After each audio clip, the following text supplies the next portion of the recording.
talking to people about going on a self-designed staycation rather than going away on a holiday and traveling away from home as a very elegant solution for recharging and replenishing the system, especially this year for very obvious reasons. And in the conversations about staycation, I've come across a worry people have that what if they won't be able to get that holiday feeling or a kind of sense of replenishment from not going somewhere new and not having something exciting in front of them to uplift them and to inspire them. And another worry I've come across also to do with considering a staycation is, well, what if I try to make myself have fun in a way that kills the fun? And really valid questions, because I have a sense that if we are just at home and don't put proactive thought behind what we would do it, what and when and the kind of, if we don't create new rules of engagement for that time, we will end up doing just what we normally do in that space, because the familiarity of the space already has certain associations with what we do there.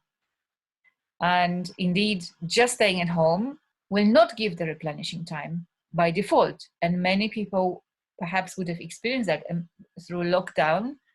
We had the necessity of staying at home, sometimes not having work, because some businesses suffered that way. The businesses have been slower, and people are not reporting being hugely replenished as if they have been on holiday for many weeks, because exactly for that reason they have not allowed themselves to declare that they are on holiday, because we've been all on alert and trying to make provisions for navigating this pandemic situation. So actually we have not been on a holiday, we have not been on staycation, even if we were not working and we were staying at home.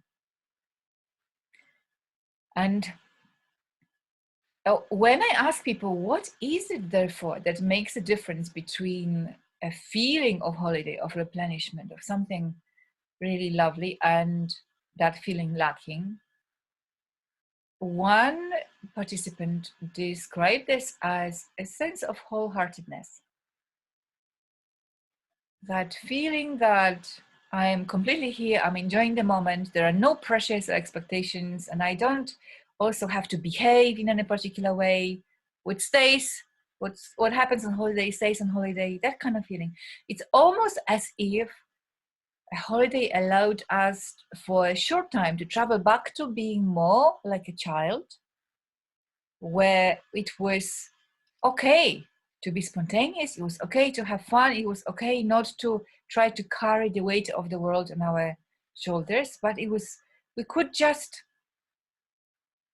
slow down, see what happens. Kind of like in there's this beautiful concept of turnip stuffing in Pippi Longstocking, one of the favorite books of my childhood, where turnip stuffing is a term that the Pippi Longstocking invented when she took a couple of friends and said, the idea is that we'll go for a walk and we see what turns up right from under our feet. Do we find a nice flower? Do we find a piece of glass that when we look towards the sun through it, it gives us colorful glimpses? Do we find a bottle top that we can make into a boat or into a race with bottle tops? Let's see what turns up, because that's the thing, that if you are wholehearted, you are in the moment and you are not trying to be busy, then anything that happens is a joy.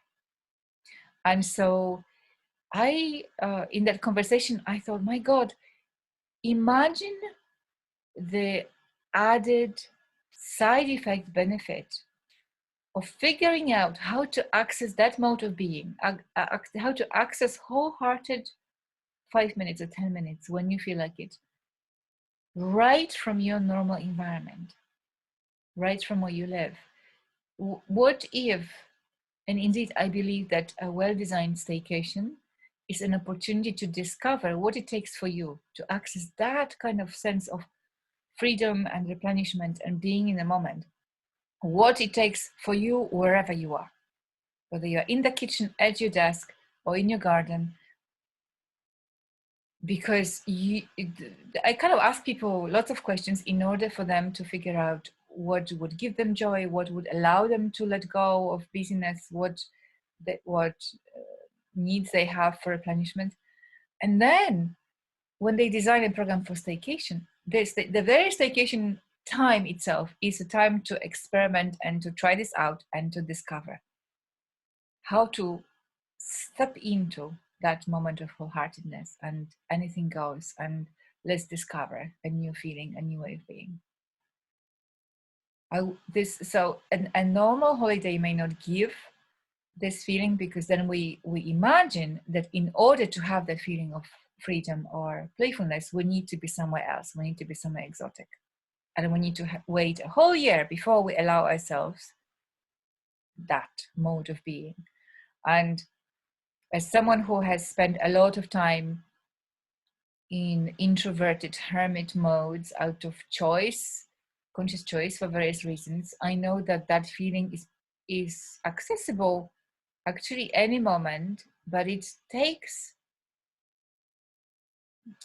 discovering what the key is, or what the switch is towards, the switch of mindset or of attention to access that mode. And that's what people can discover. And I just imagine that through choosing a staycation this year, you could discover what it takes for you to tip into replenishment when you need it. I love the promise of that, the opportunity for that. Not mentioning the other benefits of, saving money, staying safer this year, and